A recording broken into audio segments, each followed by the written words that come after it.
हाँ भाई, आज के लेक्चर में आप सभी का स्वागत है। कल हमने डाइपोल के द्वारा इलेक्ट्रिक फील्ड पढ़ा था कि एक्सियल पॉइंट पे डाइपोल के द्वारा इलेक्ट्रिक फील्ड की वैल्यू क्या आने वाली है और इक्वेटोरियल पॉइंट पे डाइपोल के द्वारा इलेक्ट्रिक फील्ड की वैल्यू क्या आने वाली है। आज हम उससे आगे चलते हुए एक टॉपिक है जो छोटा सा, जो एनसीईआरटी में दिया हुआ है, एक बार वो करते हैं।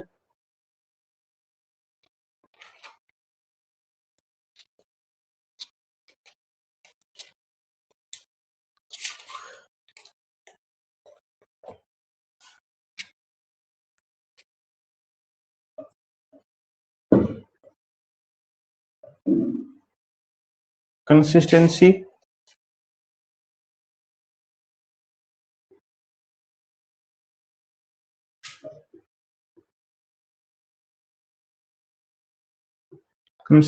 of the inverse square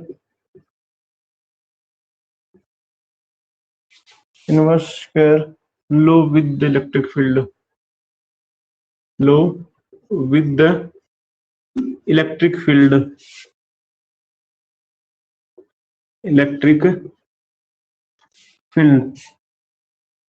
ठीक है, हमें ये प्रूव करना है कि जो इलेक्ट्रिक फील्ड होता है E, ये डिपेंड करता है 1/r² के ऊपर। ठीक है, मतलब जो E है, इलेक्ट्रिक फील्ड है, वो डायरेक्टली प्रोपोर्शनल है 1/r², या फिर मैं बोलूं जो E है वो इनवर्सली प्रोपोर्शनल है r² के। इनवर्स का मतलब उल्टा, मतलब अगर r है तो इनवर्स का मतलब r इनवर्स। ठीक है, और स्क्वायर का मतलब कि यहाँ पे स्क्वायर होगी, इसको आप लिख सकते हैं 1/r²। ठीक है, मतलब r की पावर -2 को आप लिखते हैं 1/r²। ठीक है, यहाँ पे साइन चेंज हो जाएगा और ये 1 के अपोजिट में आ जाएगा। ठीक है, तो ये हमें प्रूफ करना है। इससे पहले मैं आपको एक चीज बता चुका पिछले लेक्चर में। ठीक है, वो क्या था कि अगर इलेक्ट्रिक फील्ड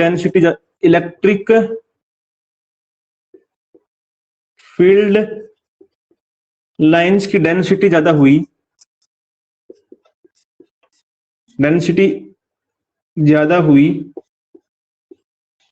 ये ज्यादा का सिंबल है अभी इंक्रीज का, ज्यादा हुई तो क्या होगा, इलेक्ट्रिक फील्ड भी क्या होगा, इलेक्ट्रिक फील्ड ऑल्सो इंक्रीज। ठीक है, और इलेक्ट्रिक फील्ड डेंसिटी क्या थी, number of field lines passing per unit area, कि कितनी फील्ड लाइंस, ये कोई एरिया था, यहां से ये वाली इलेक्ट्रिक फील्ड लाइंस थी कि यूनिट एरिया से, इसके यूनिट एरिया से कितनी इलेक्ट्रिक फील्ड लाइंस पास हो रही है, मतलब number of electric field lines upon area, ये इलेक्ट्रिक फील्ड आ गया। ठीक है, मतलब कितनी इलेक्ट्रिक फील्ड लाइंस पास हो रही है कितने एरिया से, ये इलेक्ट्रिक फील्ड। इसी का यूज करते हुए मैं अगर यहां पे निकालूं, यहां पे एक सॉलिड एंगल का कॉन्सेप्ट भी लगने वाला है। सॉलिड एंगल मैंने करवा रखा है आपको, 3D में एंगल होगा, वो सॉलिड एंगल होगा, ओमेगा से रिप्रेजेंट करते हैं। हाँ, ये कोई भी चार्ज था, Q मान लिया मैंने, या फिर इसको Q नोट लेना चाहो तो Q नोट ले लिया मैंने।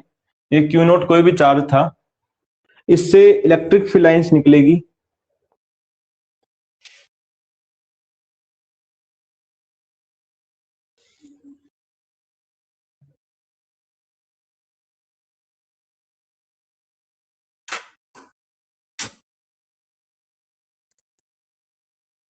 ये इलेक्ट्रिक फील्ड लाइंस निकल रही है, ये इस साइड भी निकलेगी। ठीक है, ये ऊपर की तरफ भी होगी, लेकिन मैंने एक बार इतनी ही बनाई है, इतना समझने के लिए काफी है। ये 3D पॉइंट ऑफ व्यू में है। मैंने आपको दिखाया था उस दिन भी कि इसको बिल्कुल राउंड राउंड कर रखा है। दिखाऊं मैं आपको एक बार फिर दोबारा, ऐसी कुछ शेप है कि यहाँ पे कोई जो इसका जो पीछे वाला है ना, ये कौन बन गया अपना। ठीक है, जो यहाँ पे जो पॉइंट है, ये वाला पॉइंट है जो पीछे वाला हिस्सा, ये यहाँ पे तो चार्ज रखा हुआ है ऐसे। ठीक है, और ये इलेक्ट्रिक फील्ड लाइंस बन रही है जो इस साइड भी आ रही है और इस साइड से भी, मतलब इस साइड से भी पास हो रही है और इस साइड से, पीछे की साइड से भी पास हो रही है, मतलब दोनों साइड से पास हो रही है, और ऊपर से भी नीचे से हर तरफ से पास हो रही है। ऐसी कुछ शेप बनी हुई है। ठीक है, 3D में बनी हुई है ये वाली शेप। ठीक है, मतलब ऐसे बनी हुई है, इसका पीछे का हिस्सा मैं बोर्ड पे नहीं दिखा सकता, ऐसी कुछ शेप है ये, ठीक है। तो जरा थोड़ा सा इमेजिन करना, एक मैंने सरफेस एरिया ले लिया यहाँ पे,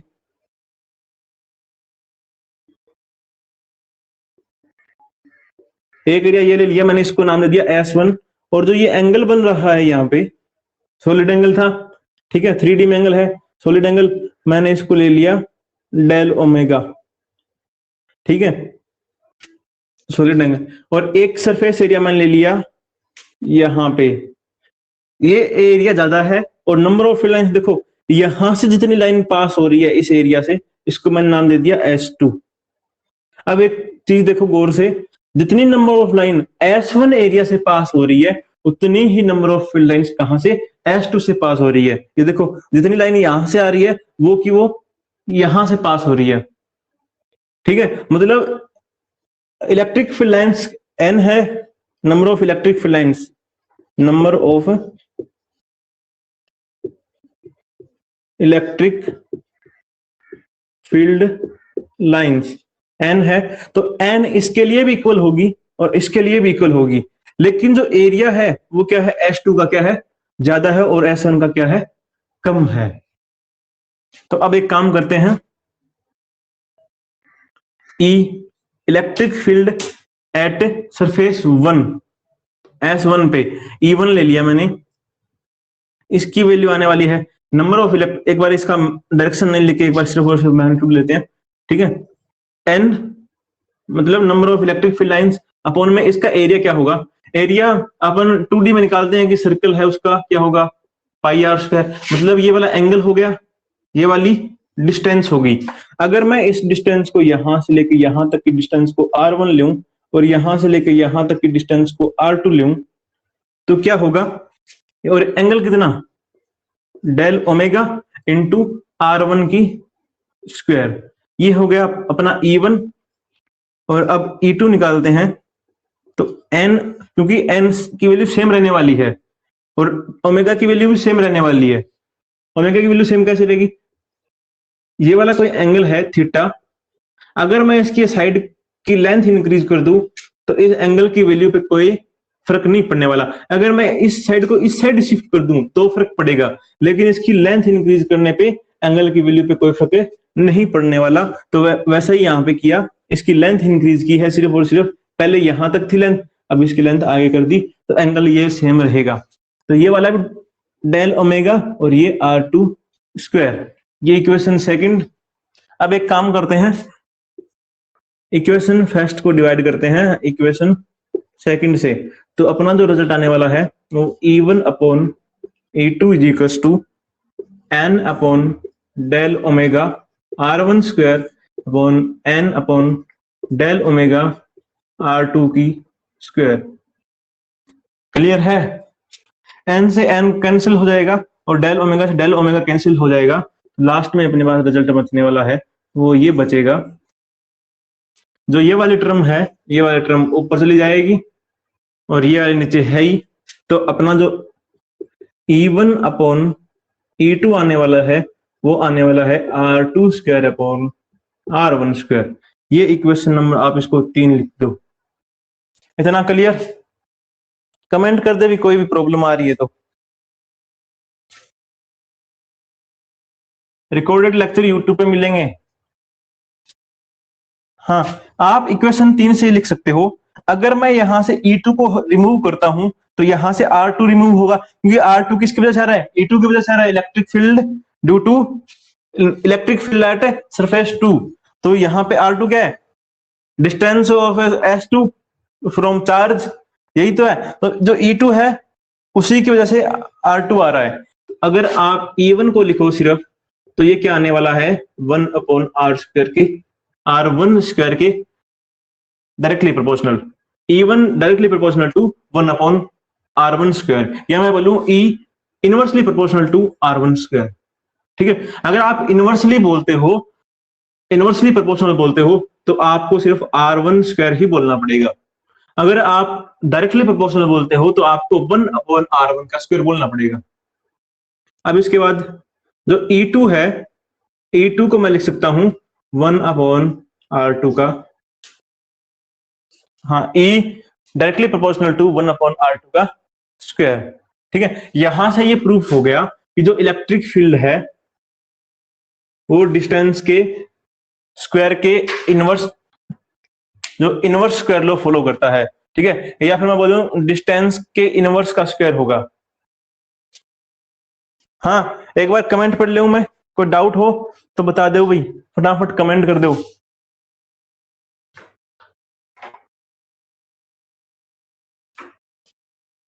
डेल ओमेगा क्या है? डेल ओमेगा एंगल है भाई, डेल ओमेगा ये वाला एंगल है, ये डेल ओमेगा है ना, ये डेल ओमेगा है ये वाला angle, solid angle. Solid angle मैंने पढ़ा दिया पिछले लेक्चर में। सॉलिड एंगल क्या था? जो 3D में जो एंगल होगा, अगर ये कोई कोण है, इसके जो अंदर का एंगल है ये 3D में एंगल है, मतलब 2D में जो एंगल होगा वो तो दो ही साइड होगा।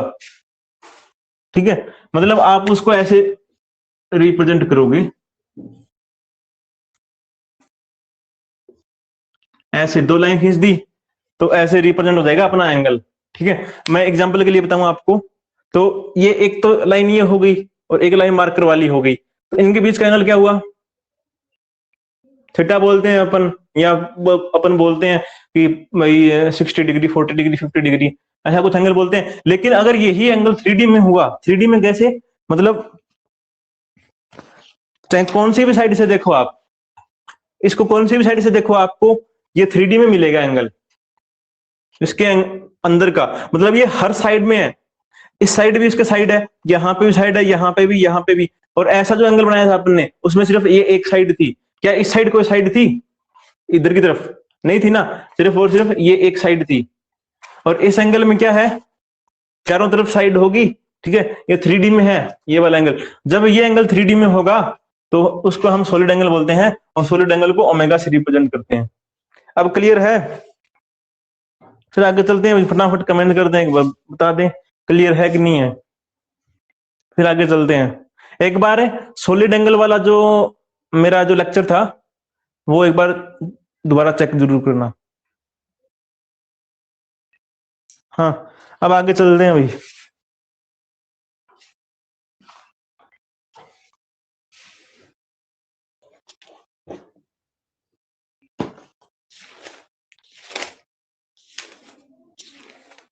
इलेक्ट्रिक डाइपोल पढ़ लिया, इलेक्ट्रिक डाइपोल मूवमेंट कर लिया। अब पढ़ेंगे dipole in uniform electric field.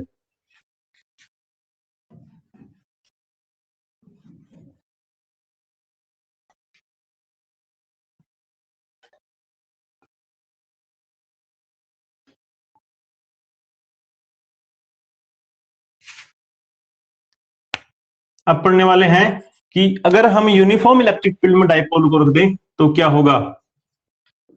Dipole in uniform electric field. मैं यूनिफॉर्म इलेक्ट्रिक फील्ड का आपको पहले ही बता चुका कि यूनिफॉर्म इलेक्ट्रिक फील्ड क्या होगा। अगर फिर भी इसमें कोई डाउट हो तो एक बार यूट्यूब पे चेक कर ले, जो पिछला जो लेक्चर था अपना उसमें मैंने यूनिफॉर्म इलेक्ट्रिक फील्ड करा रखा है। यूनिफॉर्म इलेक्ट्रिक फील्ड में क्या होगा कि जो इलेक्ट्रिक फील्ड लाइंस होगी वो एक दूसरे के पैरेलल होगी।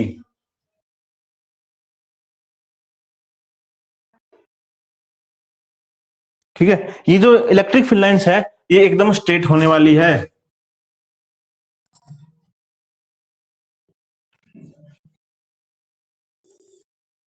ऐसा जो इलेक्ट्रिक फील्ड होगा उसको हम बोलते हैं यूनिफॉर्म इलेक्ट्रिक फील्ड।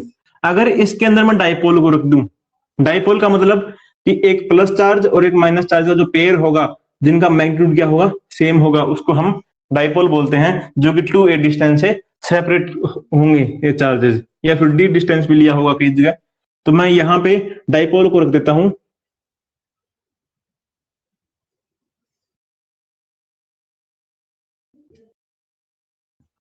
यहाँ पे प्लस चार्ज ले लिया और यहाँ पे माइनस चार्ज ले लिया, और ये डिस्टेंस है 2a। अब पढ़ना है हमें अब हमने यूनिफॉर्म इलेक्ट्रिक फील्ड में हमने डाइपोल को रख दिया। अब इसके अंदर जो पहला केस है वो पढ़ना है कि इसके ऊपर टॉर्क क्या लगेगा, टॉर्क क्या लगेगा। Torque on dipole in uniform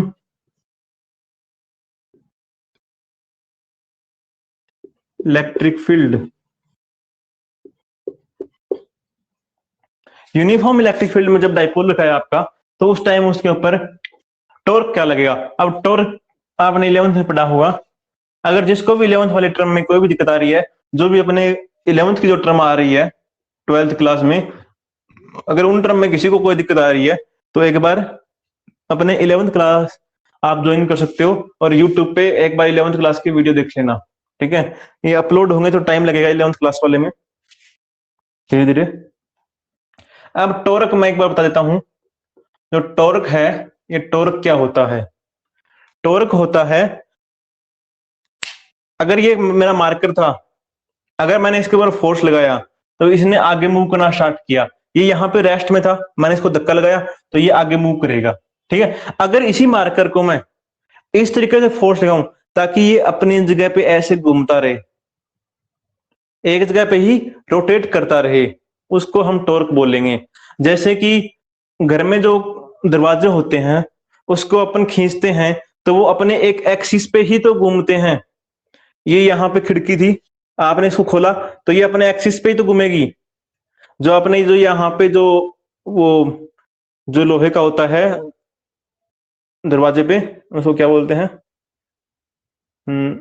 कुछ बोलते हैं यार, ठीक है। उसके चारों ओर ऐसे खिड़कियां चक्कर लगाती है, ठीक है। जो गेट है उसके चारों ओर घूमेगा, ठीक है। और ये मार्कर को मैं यहाँ पे, ये मार्कर रखा हुआ है, इसको मैं अगर राउंड राउंड घुमाऊं अपने एक्सिस पे तो इसको हम टॉर्क बोलेंगे। ऐसा फोर्स जो किसी बॉडी में सर्कुलर मोशन पैदा कर दे, सर्कुलर मोशन प्रोड्यूस कर दे, उसको हम बोलेंगे टॉर्क, ठीक है। ये निकालना है हमें, ठीक है, कि यहाँ पे डाइपोल के ऊपर कितना टॉर्क लगने वाला है। ये कैसे निकालेंगे। टॉर्क होता है, उसको हम टो से रिप्रेजेंट करते हैं। टो का सिंबल है ये भी, ये टो का सिंबल है। ये इसकी जो वैल्यू होती है वो होती है force into displacement, F into D. Force into displacement होती है टॉर्क की वैल्यू, और टॉर्क एक वेक्टर क्वांटिटी है।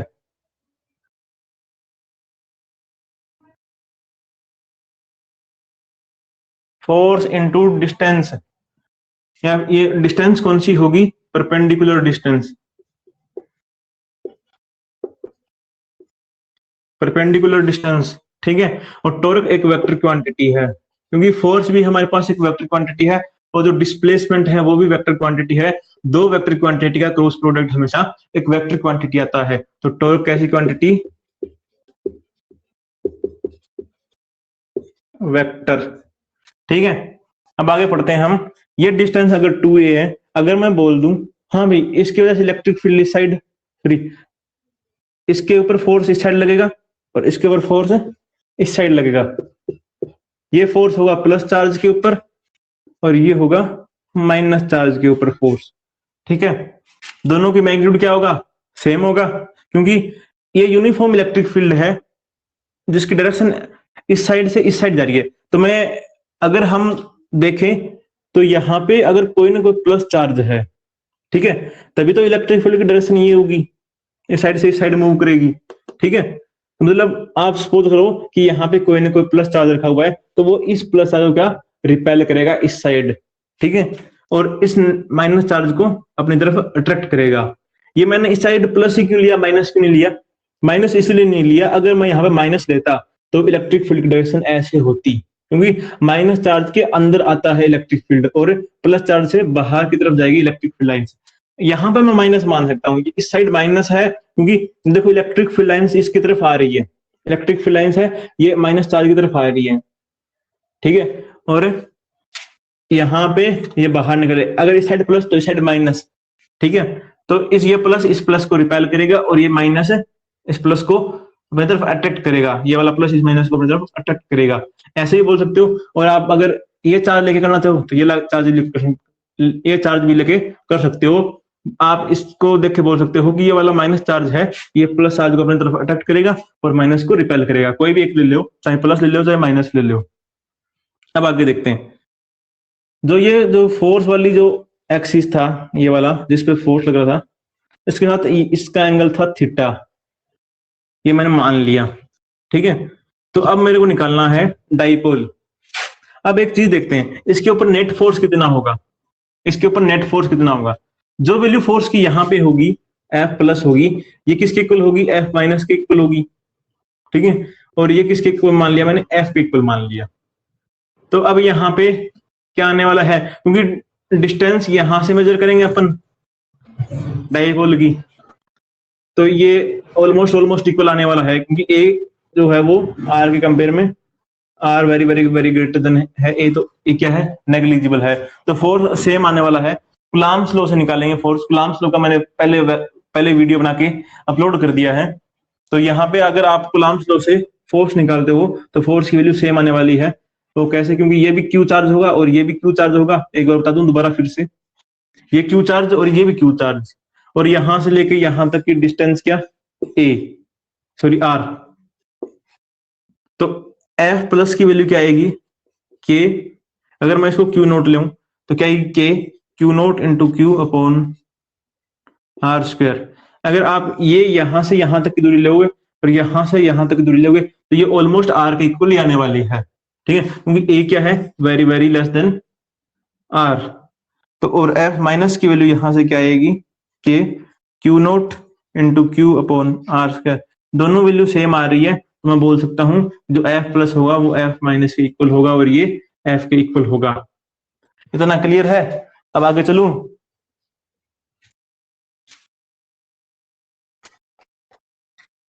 अगर थोड़ा सा फास्ट हो रहा है तो आप फिर से वीडियो देख लें थोड़ी स्लो मोशन में।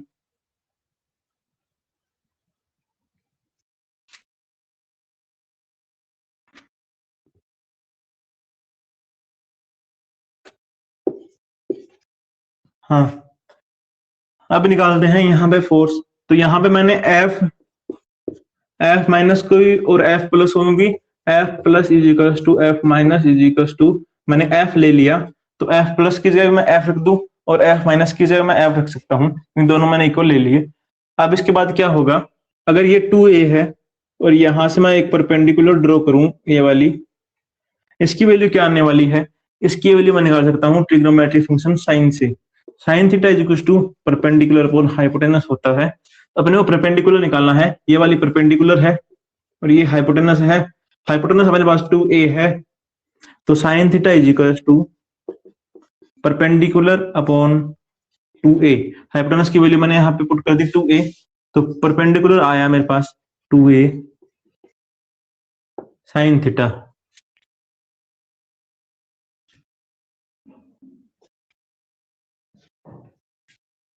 ठीक है, ये आ गया अपने पास परपेंडिकुलर डिस्टेंस, परपेंडिकुलर डिस्टेंस आ गई। अब आगे निकालते हैं ये वाला फोर्स। फोर्स क्या होता है, Q इंटू ई। अपन ने पहले लेक्चर में पढ़ा था कूलम्ब्स लॉ वाले में, वहां से F इजिकल्स टू क्या था, Q इंटू ई। तो अब यहां से टॉर्क क्या आने वाला है, Q E 2a sine theta. अब Q इंटू 2a क्या होने वाला है, torque is equals to E into 2a, या फिर मैं इसको लिखूं Q into 2a sine theta. इसी को मैंने रीअरेंज किया है, जो E था वो मैंने पहले लिख दिया, Q था वो मैंने बाद में लिख दिया, और जो 2a था वो यहाँ पे लिख दिया और साइन थीटा लिख दिया। अब यहाँ पे हम पढ़ के आए थे electric dipole moment P is equals to Q into 2a।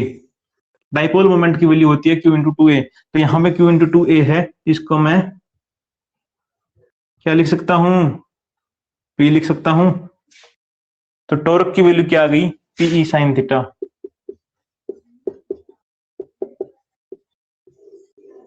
ये टॉर्क होगा भैया अपना, यहाँ पे आप Q इंटू टू रख दो, Q इंटू टू एक मैंने P पुट कर दिया। इतना क्लियर है? अब इसके बाद हाँ P साइन थीटा लिख दिया, इस टर्म को मैं ये लिख सकता हूँ torque is equal to P cross E vector, क्योंकि क्रॉस मल्टीप्लाई को हटाने के लिए हम साइन थीटा लगाएंगे और डॉट प्रोडक्ट को हटाने के लिए हम कोस थीटा लगाएंगे। तो आप टॉर्क की जगह ऐसा भी लिख सकते हो, ये वेक्टर लगा के यहाँ पे P cross E, P cross E को ही हम PE साइन थीटा लिखते हैं। ये आपने 11th के जो पहला दूसरा चैप्टर या वेक्टर वाला, उसमें आपने बेसिक में पढ़ लिया होगा। अगर फिर भी 11th वाले बेसिक में कोई दिक्कत आ रही है तो एक बार भाई जो अपनी 11th क्लास स्टार्ट होगी उसमें ज्वाइन हो जाना, या फिर यूट्यूब पे चेक कर लेना। हाँ, अभी तक वाले में कोई प्रॉब्लम, जो अभी तक हुआ उसमें कोई प्रॉब्लम कमेंट कर दे भाई। फिर आगे हम इलेक्ट्रिक फ्लक्स पढ़ने वाले हैं। इलेक्ट्रिक फ्लक्स भी एक इंपॉर्टेंट पॉइंट है एग्जाम पॉइंट ऑफ व्यू से।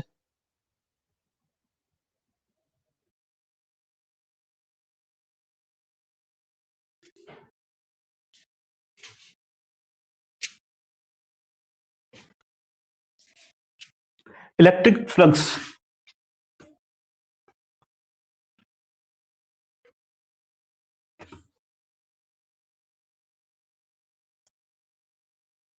अब इलेक्ट्रिक फ्लक्स इंपॉर्टेंट पॉइंट है भाई।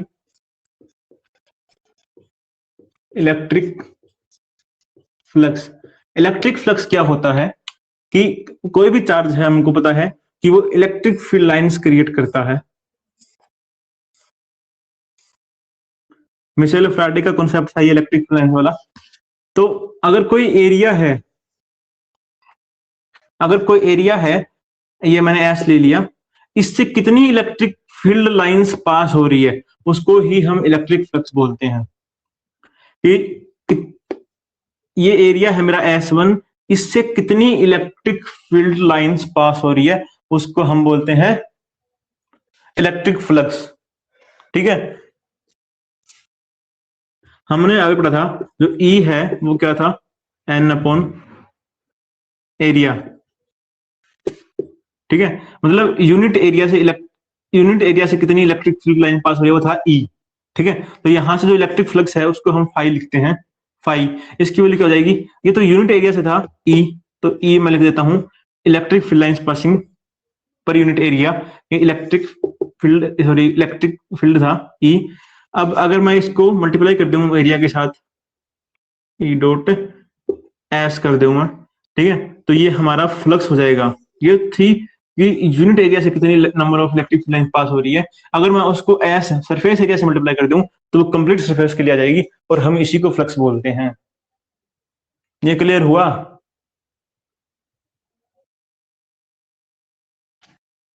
फ्लक्स क्या होगा, ये जो इलेक्ट्रिक फील्ड है ये भी एक वेक्टर क्वांटिटी है और सरफेस भी एक वेक्टर क्वांटिटी है, और इनके डॉट प्रोडक्ट से जो फाई आएगा वो एक स्केलर क्वांटिटी होगी।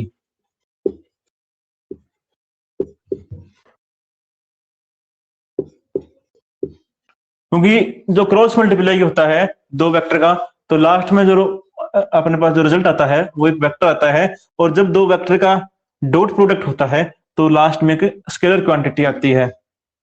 तो जो फ्लक्स है, इलेक्ट्रिक फ्लक्स है, वो एक स्केलर क्वांटिटी है, इस चीज को ध्यान में रखें। हाँ, और आप इस चीज को ये भी लिख सकते हो, phi is equals to E S cos theta. ठीक है, अगर आप स्मॉल फ्लक्स ले डी फाई ले तो आप इसको E D S cos theta भी लिख सकते हो। और जो ये कोस थीटा जो एंगल होगा यहाँ पे थीटा, ये किन के बीच होने वाला है, इलेक्ट्रिक फ्लक्स, इलेक्ट्रिक फील्ड और सरफेस के बीच का एंगल होने वाला है यहाँ पे थीटा। ठीक है, क्योंकि जब भी हम क्रॉस प्रोडक्ट करते हैं तो यहाँ पे जो हम थीटा लेते हैं वो इन दोनों के बीच का एंगल लेते हैं। तो जो फ्लक्स में जो ये थीटा होने वाला है ये ई और एस के बीच का एंगल होने वाला है। अब हम आगे करते हैं। इतना समझ में आ गया? इसको, इसी इक्वेशन को आप ये भी लिख सकते हो, del phi is equal to E del S cos theta, चाहे ये लिखो चाहे ये लिखो या फिर आप ये लिखो। ये कंप्लीट एरिया के लिए, ये स्मॉल एरिया के लिए, ये very very very small area के लिए। अब आगे चलें।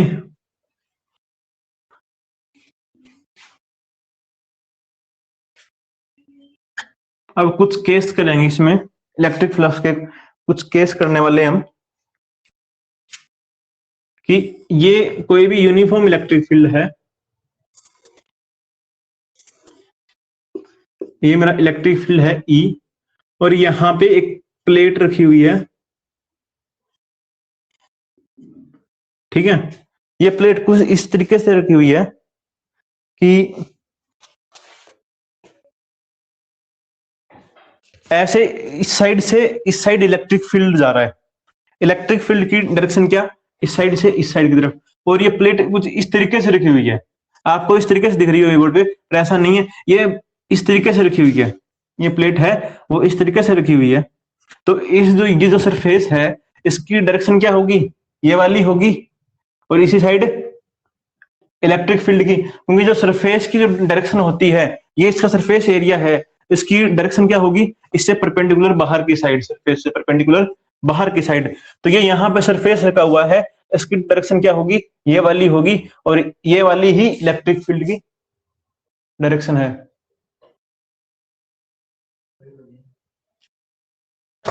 आई बात समझ। तो ds की डायरेक्शन भी ये होने वाली है, और e की डायरेक्शन भी ये है, यही तो e की है और ये ही ds की है। तो इनके बीच एंगल क्या होगा, theta is equal to 0 degree. तो यहाँ पे जो इलेक्ट्रिक फ्लक्स है phi, phi is equal to e, या फिर मैं डी फाई लूं तो यहाँ पे ds कोस थीटा। आई बात समझ। यहाँ पे अगर हम स्मॉल एरिया ले ले, या कंप्लीट के लिए करते हैं, कंप्लीट के लिए करना चाहो तो यहाँ पे कंप्लीट लिख दो एस, यहाँ पे फाई लिख दो। तो अब जो कोस थीटा है, ये इसकी थीटा की वैल्यू क्या होगी, ई एस कोस 0 डिग्री, और कोस 0 की वैल्यू क्या होगी 1, तो ये आ जाएगा ई एस के इक्वल। फाई की वैल्यू क्या होगी, ई एस के इक्वल आ जाएगी इस केस में, जो कि मैक्सिमम वैल्यू होगी। ये आया समझ। अब सेकंड केस करते हैं। सेकंड केस में ये इलेक्ट्रिक फील्ड लाइंस हैं, यूनिफॉर्म इलेक्ट्रिक फील्ड की, और यहां पे एक प्लेट रखी हुई है। इस केस में क्या है, ये प्लेट कैसे रखी हुई है पहले ये समझे।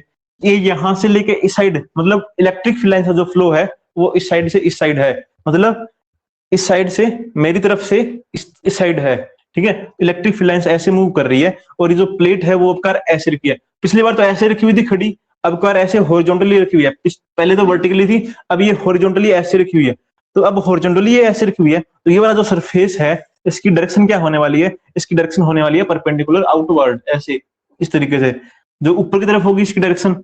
और ई की डायरेक्शन क्या है, ये वाली। तो ई की डायरेक्शन ये यहाँ पे ये वाली है, और इसके जो यहाँ पे जो सरफेस है इसकी डायरेक्शन ये वाली है। तो अब ये वाला जो सरफेस है, सरफेस की जो डायरेक्शन है और जो ई की डायरेक्शन है, इनके बीच एंगल कितना बन रहा है, 90 डिग्री का। अब इस केस में क्या होगा, इस केस में जो फ्लक्स होगा वो ई एस कोस थीटा ये होने वाला है, और कोस थीटा की वैल्यू कितनी, थीटा की वैल्यू कितनी 90 डिग्री, तो phi is equal to E S cos 90 degree, और कोस 90 की वैल्यू कितनी होती है 0, तो phi is equal to E S into 0 is equal to 0। तो यहाँ पे फ्लक्स होगा, उसकी वैल्यू कितनी आने वाली है 0। इस केस में फ्लक्स की वैल्यू क्या होगी 0। इतना क्लियर। और इस केस में ई एस ये होगी मैक्सिमम वैल्यू और ये होगी मिनिमम वैल्यू। अगर मैं इसी एरिया को, पहले तो मैंने ऐसे रखा था, अब मैंने ऐसे रख दिया, अगर मैं इसी एरिया को कुछ एंगल थीटा पे रखता, अगर, हाँ एक केस और कर लेते हैं।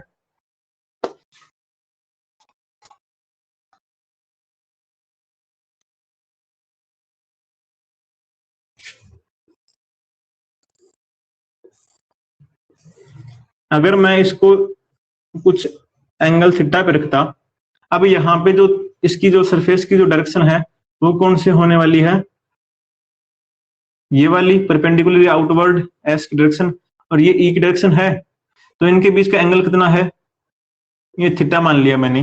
तो यहाँ पे जो फ्लक्स की वैल्यू है वो होने वाली है ई एस कोस थीटा, बस, क्योंकि थीटा की जगह मैंने थीटा मान रखा है, तो ये वैल्यू आ जाएगी। अगर थीटा यहाँ पे गिवन होता तो यहाँ पे थीटा की वैल्यू हम रख देते और cos थीटा की वैल्यू निकाल के फिर इसको फ्लक्स फाइंड कर लेते। अब इसके बाद आगे चले।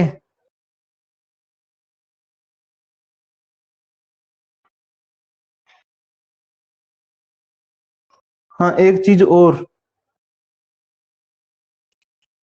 एक चीज और,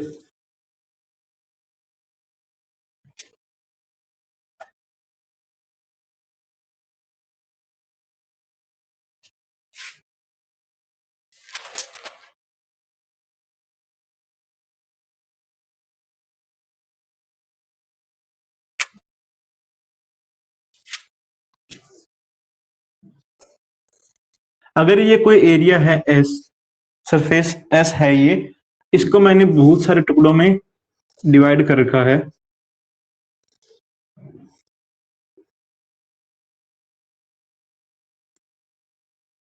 सपोज करो ये S1, ये S2, ये S3 अप टू चलता रहा, और ये लास्ट वाला Sn है, और मेरे को गिवन है कि यहाँ पे जो इलेक्ट्रिक फ्लक्स है वो S1 का इलेक्ट्रिक फ्लक्स है वो φ1 है, इसका φ2 है, इसका S3 का φ3 है। तो इस S का क्या होगा, जो S का जो इलेक्ट्रिक फ्लक्स होगा φS होगा, ये होने वाला है φ1 plus φ2 plus φ3 up to φn। ठीक है, इनका डायरेक्ट स्केलर सम होगा। क्यों स्केलर सम क्यों हुआ, क्योंकि फाई एक स्केलर क्वांटिटी है। अगर आपको दिया हो कि ये यूनिफॉर्म इलेक्ट्रिक फील्ड में रखा हुआ है ये वाला पूरा सरफेस, अब इस टाइम क्या होगा, यूनिफॉर्म इलेक्ट्रिक फील्ड है यहाँ पे ई गिवन है, इस टाइम एस का इलेक्ट्रिक फ्लक्स क्या होगा, एस सरफेस का, ये होने वाला है phi S is equal to E dot S1, E dot S1 ये फर्स्ट का हो गया, E dot S2 second surface का हो गया, ऐसे ही E dot S3 third surface का up to E dot SN nth surface का। तो इन सभी का सम कर देंगे तो ये हमारे पास टोटल फ्लक्स आ जाएगा सरफेस एरिया S का। इतना क्लियर है, एक बार चेक कर लें फिर आगे चलते हैं।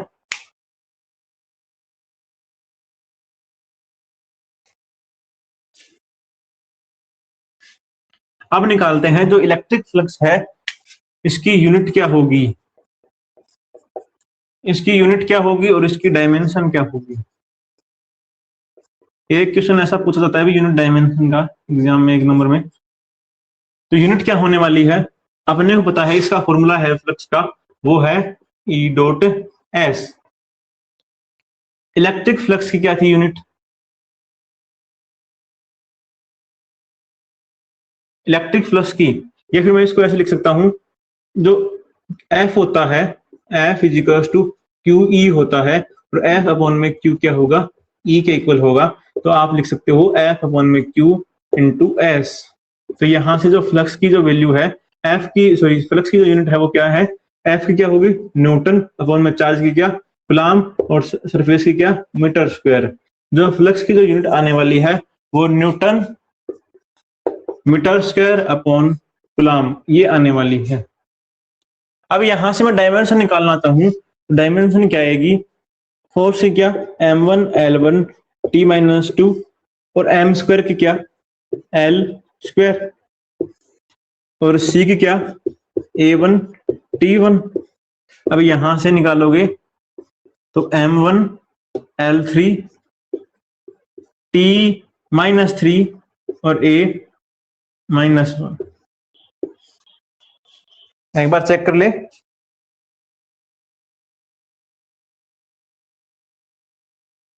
m1 l3 t-3 और a-1, हाँ यही आने वाली है।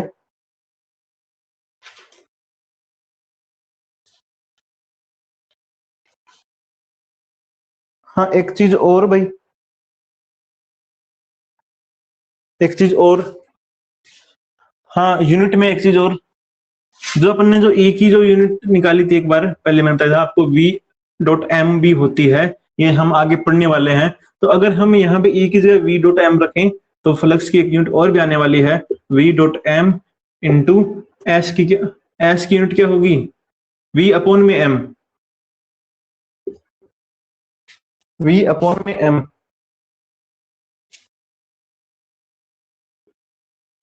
एस की क्या, मीटर स्क्वायर, तो यहां से मीटर से एक मीटर कैंसिल हो जाएगा, तो फ्लक्स की बन जाएगी वी डॉट एम। तो इसकी एक यूनिट और भी है, V dot M, volt into metre.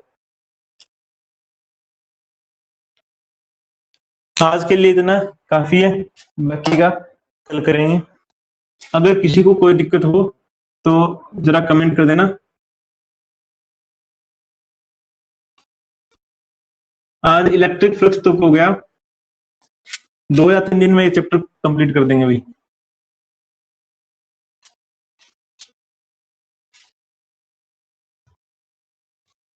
हाँ एक चीज और बता दूं इससे पहले, मैं एक चीज और बता दूं कि अगर कोई एरिया है, इलेक्ट्रिक फ्लक्स का ही है ये,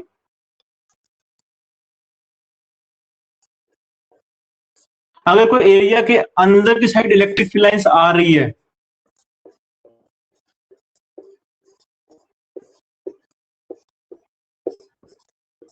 तो यहां पे जो इलेक्ट्रिक फ्लक्स है इसकी वैल्यू नेगेटिव होने वाली है।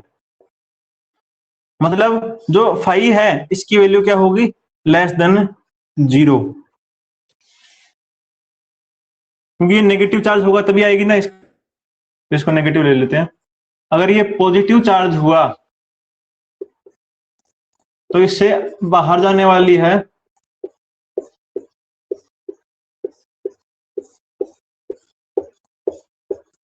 इस टाइम क्या होगा, जो फाई की वैल्यू होगी वो पॉजिटिव होगी, मतलब फाई ग्रेटर देन 0 होगा। ये और ये चीज ध्यान में और रखना भाई, ये दो चीजें ध्यान में और रखना कि फाई की वैल्यू नेगेटिव कब होगी और पॉजिटिव कब होगी। ठीक है, आज की क्लास यहीं पे एंड करते हैं, कल हम चार्ज डेंसिटी पढ़ेंगे भाई, कंटिन्यूअस चार्ज डेंसिटी। रिपीट कौन सा, रिपीट कौन सा करना है, ये लास्ट वाला क्या, लास्ट वाले में क्या है कि अगर जब इलेक्ट्रिक फील्ड लाइंस इनसाइड आ रही हो किसी सरफेस पे, माइनस चार्ज के कारण आएगी इसलिए हमने माइनस चार्ज लिया है वहां पे। ठीक है, अगर इलेक्ट्रिक फील्ड लाइंस इनसाइड आ रही हो सर किसी भी सरफेस में, तो वहां पे हम फाई की वैल्यू नेगेटिव लेते हैं, और अगर इलेक्ट्रिक फील्ड लाइन से किसी सरफेस से बाहर जा रही हो वहां पे हम फाई की वैल्यू पॉजिटिव लेते हैं। नेगेटिव लिया मतलब फाई की वैल्यू 0 से कम, और पॉजिटिव लिया तो फाई की वैल्यू 0 से ज्यादा। अच्छा लास्ट से पहले वाला भी रिपीट करना है, लास्ट से पहले वाला। अच्छा यूनिट डायमेंशन, क्या यूनिट डायमेंशन रिपीट करना है क्या, अच्छा अच्छा अच्छा, ठीक है करते हैं अभी।